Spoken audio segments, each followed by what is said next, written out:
नमस्कार. आज आपण एका अशा वर्षाबद्दल बोलणार आहोत ज्याबद्दल दोन अगदी टोकाच्या कथा सांगितल्या जातात. वर्ष होतं 1857. काही जण याला म्हणतात शिपायांचे बंड, तर काही जण म्हणतात भारताचे पहिले स्वातंत्र्ययुद्ध. आपल्याकडे विकिपीडियामधील लेख आहेत, काही संशोधन पत्रिका आहेत आणि त्या काळातल्या काही नोंदीही आहेत. चला तर मग या सगळ्यामधून आपण या घटनेच्या मुळाशी जाऊया. हो, आणि हे समजून घेऊया की सत्य नक्की काय होतं. या सगळ्याची सुरुवात झालीये एका अगदी छोट्याशा वस्तूमुळे, नाही का? एक रायफलची काडतूस.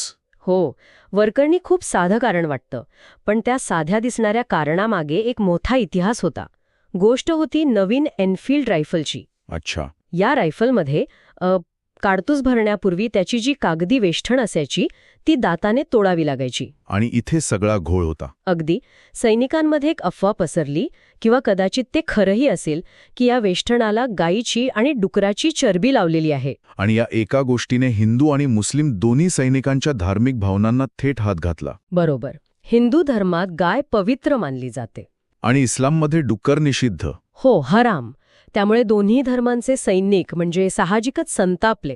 त्यांना वाटलं की हा आपला धर्म भ्रष्ट करण्याचा एक डाव आहे. आपल्या एका स्त्रोतामध्ये कानपूरमधून नानासाहेबांच्या नावाने प्रसिद्ध झालेल्या एका घोषणेचा उल्लेख आहे. त्यात स्पष्ट म्हटलंय की ब्रिटिश सरकारचा हेतू सर्व सैन्याला ख्रिश्चन बनवण्याचा आहे आणि ही काडतुसं त्याच मोठ्या कटाचा भाग आहेत. म्हणजे सैनिकांच्या मनात फक्त राग नव्हता, तर एक प्रकारची भीती होती. हो, आपल्या अस्तित्वावरच घाला घातला जातोय अशी एक मोठी भीती. पण या असंतोषाची पहिली अभिव्यक्ती म्हणजे पहिली घटना कुठे घडली? याची पहिली घटना घडली 29 मार्च 1857 रोजी. कुठे? कोलकात्याजवळच्या बराकपूर छावणीत. तिथे मंगल पांडे नावाच्या एका शिपायाने ब्रिटिश अधिकाऱ्यांवर हल्ला केला. म्हणजे त्यांनी एकट्यानेच बंड पुकारला? हो, ही व्यक्तिक विद्रोहाची घटना होती. पण उठावाची खरी आणि व्यापक सुरुवात झाली ती 10 मे 1857 रोजी मेरठमधनं.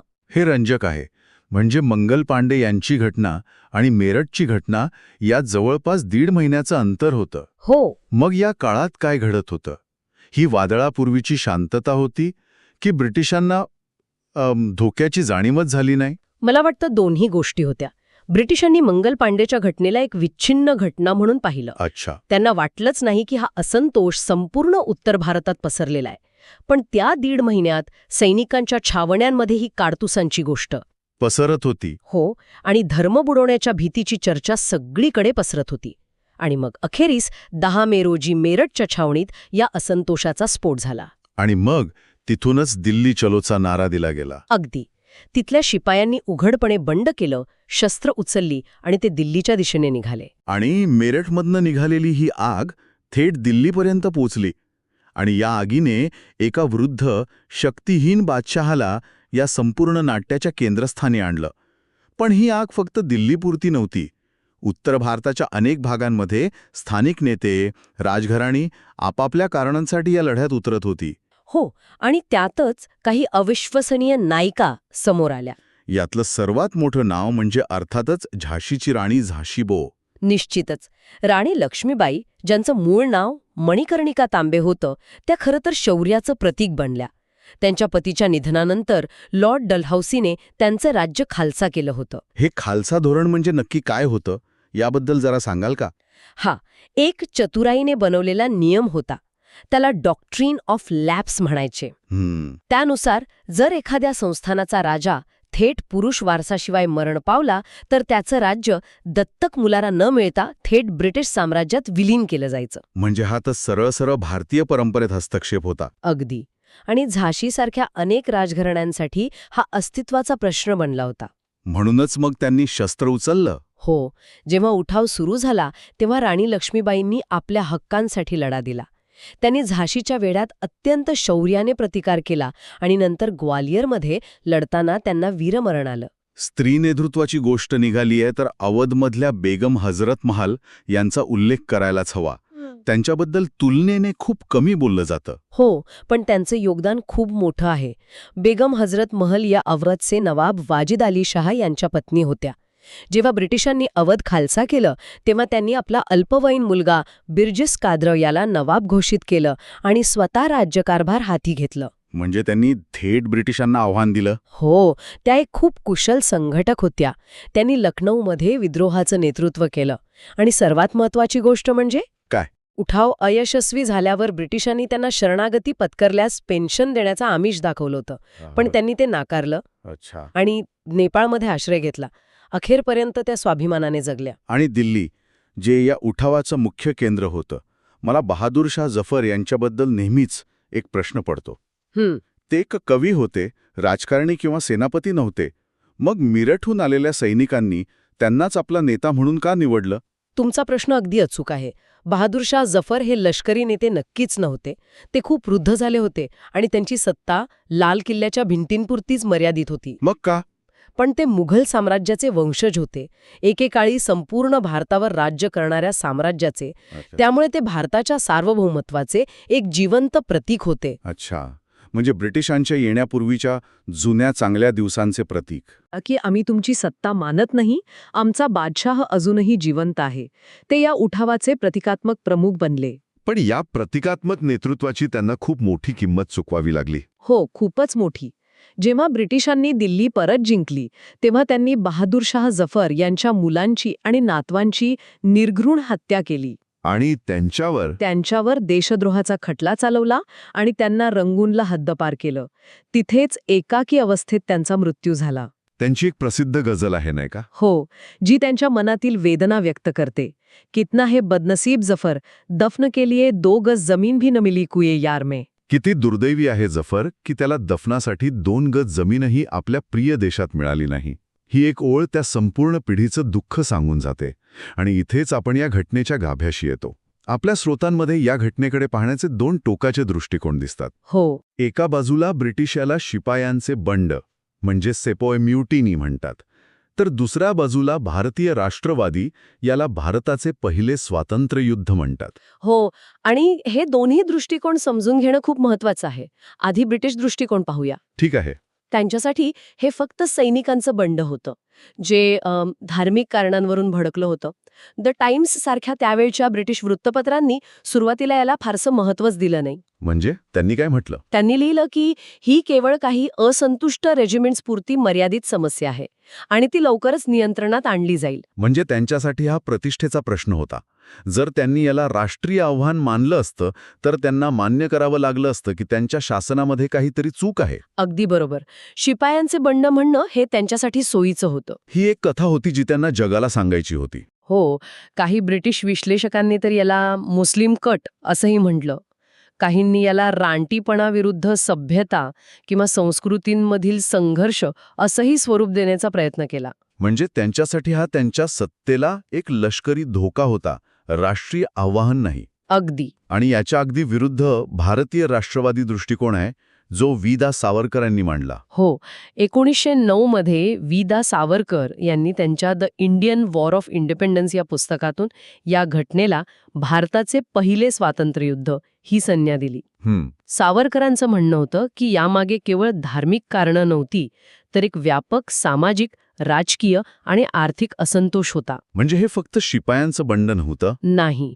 त्यांच्या मते हा सामान्य शेतकरी, कारागीर, जमीनदार आणि राजे महाराजे यांनी परकीय सत्तेविरुद्ध केलेला एक संघटित राष्ट्रीय लढा होता. सावरकरांच्या म्हणण्यानुसार काळतुसांचं प्रकरण फक्त एक ठिणगी होती, पण दारुगोळा आधीच तयार होता. बरोबर. तर मग हा दारुगोळा म्हणजे नक्की काय होता? ही व्यापक कारणं कोणती होती? याची यादी खरं तर खूप मोठी आहे.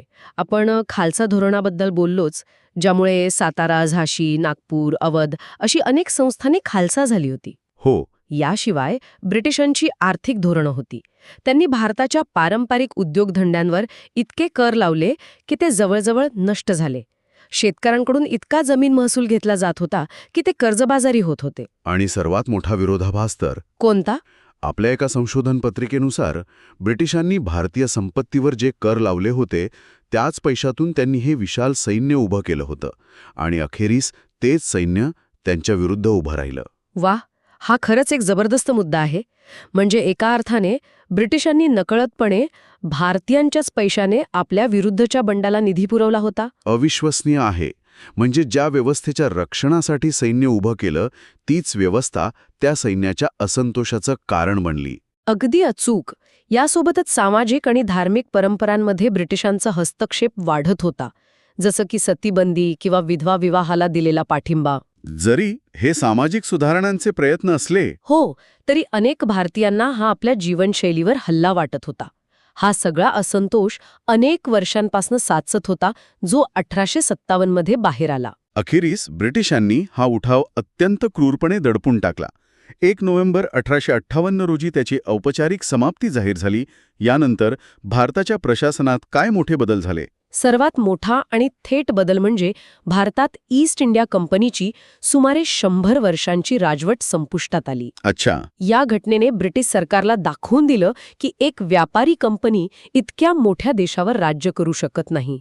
त्यामुळे भारताचा कारभार थेट ब्रिटिश राजसत्तेकडे म्हणजे ब्रिटिश क्राऊनकडे हस्तांतरित करण्यात आला. आणि गव्हर्नर जनरल या पदाचं काय झालं?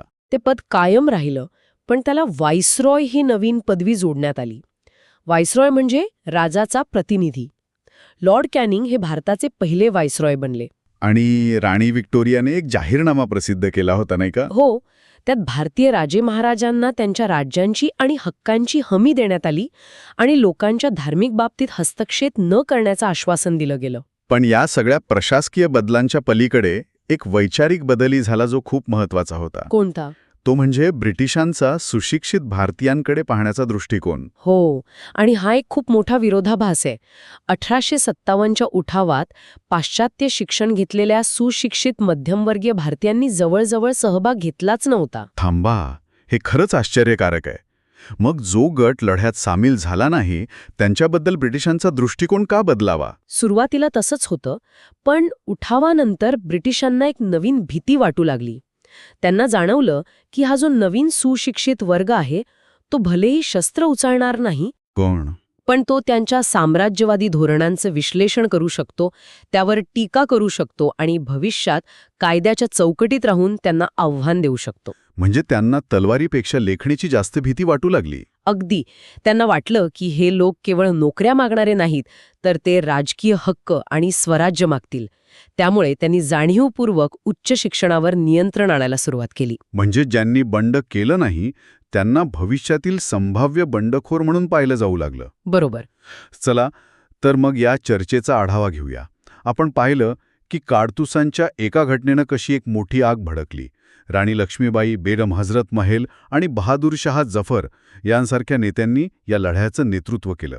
या घटनेला बंड म्हणायचं की स्वातंत्र्ययुद्ध, हा दृष्टिकोनाचा वाद आजही कायम आहे.